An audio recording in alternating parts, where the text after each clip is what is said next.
New book shares stories about Chicago's well-known landmarks and lesser-known marvels, including some fascinating stories about city spots you may not have heard of. The book is Amazing Chicago, and author David Witter is here. Good morning. Thanks for being with us. Good morning. Thanks for having me. So I think we all know the usual landmarks, but these are some kind of off the beaten path things, right? Yeah, well, Chicago's a very interesting place, and you have time to drive around and see things, and it's kind of what I did, and then I wrote about it. All right, let's start with the Hoffman Tower.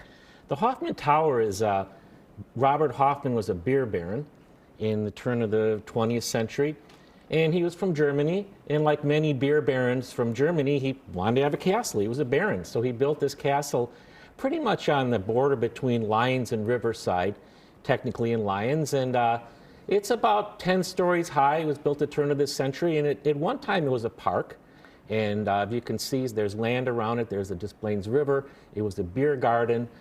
They had electricity, and what picnics. is it now? What's in it? It's now semi-abandoned. It deteriorated. Really? That's it sad. deteriorated during the 40s and 50s. It deteriorated to the point where it was dangerous. They had to close it. They've fixed it up a little bit more now so that it's not falling over, but people still can't go in there.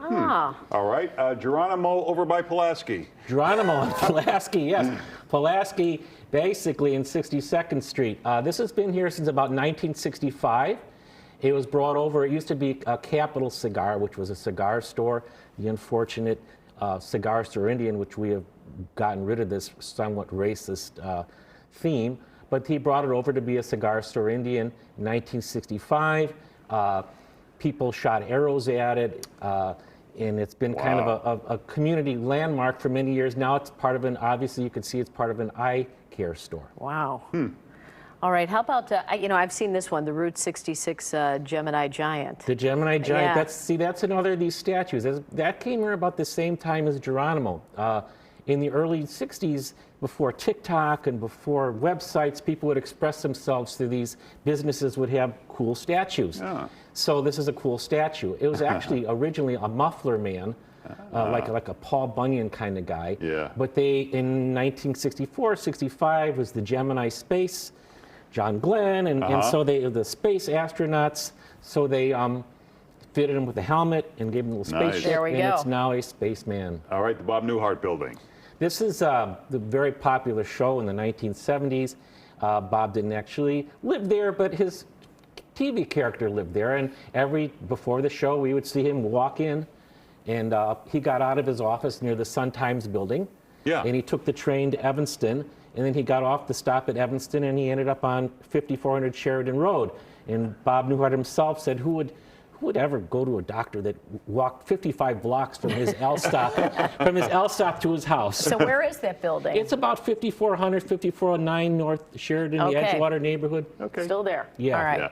Reeby Moving and Storage. This is an interesting one. I grew up about 4 blocks north of there. Yeah. In about 1921, the Reeby brothers went to Egypt. And their policy was, if King Tut's tomb can stay safe for 2,000 years, we can keep your stuff safe. So that was the pitch. And then 1922, they discovered Tut's tomb. We had this Fox Egyptian craze in the United States.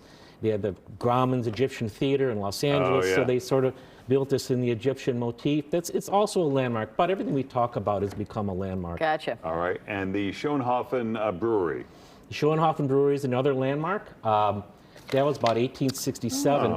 That goes back to when Chicago was really the beer capital of at least the Midwest. They were putting out like 100,000 gallons of beer a year. There's an artesian well underneath. And where is this? It's Canalport Canal, 18th Street. It's a landmark now, and right now it's condos and it's kind of light office space. But it used to be 12 buildings. That's the power station that you see. There's the brewery, the bottling plant, the stables. It was a whole. It took from 18th to 12th Street basically. All right, the Fountain of Good and Evil. The Fountain of Good and Evil. A lot of people get this confused with the one in Georgia, but this is actually in Chicago. This was built by the Women's Christian Temperance Association. Back in the 1890s, the water wasn't so good here. We didn't have Coke or iced tea or fresh juice. Even the water was bad, had germs in it. So the various organizations put fountains around the city with fresh, clean water to discourage people from drinking alcohol.